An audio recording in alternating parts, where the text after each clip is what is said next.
Welcome back to another video. In this video, we'll talk about how to get better at doing hard things. You know what's easy? Scrolling, complaining, waiting for motivation to strike like lightning. But you know what's hard? Showing up when you don't feel like it, starting something that scares you, finishing something that's exhausting. And yet, it's the hard things that shape us, not the easy wins, not the shortcuts. It's the struggle, the grind, the moment when you want to quit, but don't. Today, we're going deep, not into hacks or quick fixes, but into the mindset, the psychology, and the strategies that help you get better at doing hard things. Because if you can master this one skill, you can change your life. Let's start with the big question: why bother doing hard things at all? Why not just stay in the comfort zone? Why not take the path of least resistance? Here's why: hard things build mental toughness, they teach you how to stay calm under pressure, they show you what you're made of. Hard things build discipline, and discipline is more reliable than motivation. Motivation is a mood, discipline is a muscle. Hard things build confidence, not because you succeed every time, but because you survive, you endure, you prove to yourself that you can handle discomfort, and most importantly, hard things separate the average from the exceptional. There's a quote I love: easy choices, hard life. Hard choices, easy life. And it's true. Every time you choose the harder path, you're investing in your future self. By this time, a lot of people wonder, so if hard things are so good for us, why do we avoid them?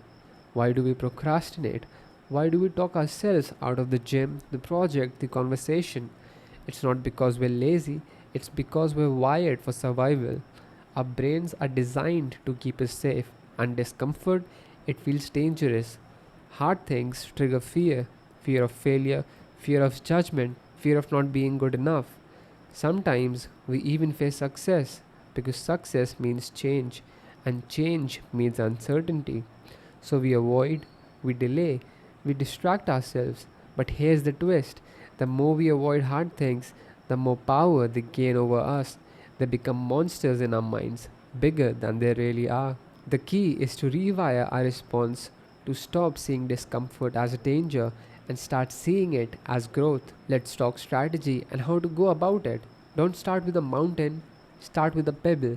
Hard things feel overwhelming because we try to tackle them all at once.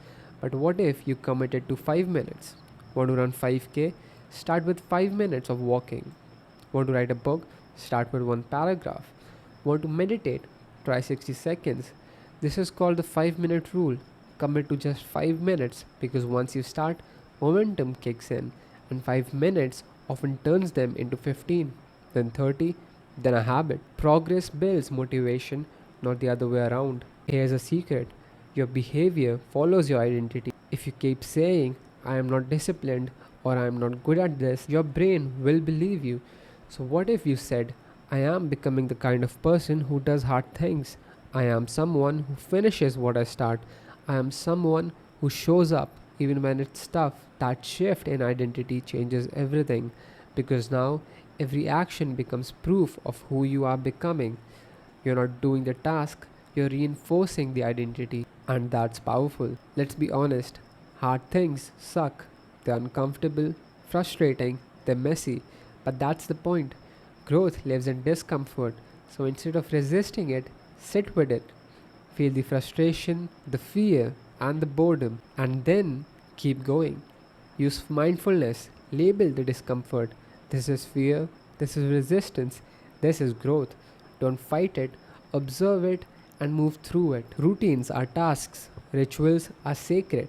Turn your hard task into a ritual, something that signals this is my growth time. Before you write, light a candle. Before you train, play a power song. Before you study, take 3 deep breaths. Create a pre task ritual. It reduces resistance, it builds consistency, it makes the hard thing feel meaningful. And when something feels meaningful, you're more likely to stick with it. Progress is invisible unless you track it.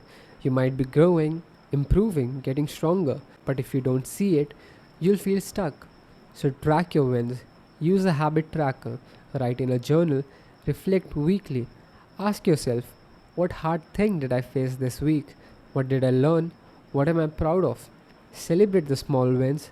because small wins compound and they build confidence. Your environment matters big time. If you hang out with people who avoid doing hard things, you'll start avoiding them too. But if you surround yourself with people who push themselves, who challenge you, who hold you accountable, you'll rise. Join a community, find a mentor, start an accountability group, and you have to learn that failure isn't the opposite of success, it's the path to it. Every hard thing you fail at teaches you something. It teaches what doesn't work, it teaches you where to improve, it teaches you resilience. So reframe it. Don't ask, why did I fail? Ask, what did this teach me? Use failure as feedback, not judgment. Because the only real failure is quitting. Doing hard things isn't just about grit, it's about grace. Staying calm when everything feels chaotic. Staying grounded when your mind wants to panic. And here's how to do it. Use breath work. Slow, deep breaths calm your nervous system down. Practice mental rehearsal. Visualize yourself succeeding and see yourself pushing through and feeling the pride. You can even use mantras like I've done hard things before, I can do this too. I'm calm, I'm capable, I'm growing. And remember, you don't need to be perfect, you just need to be present. Thank you for watching the video. Like and subscribe for more.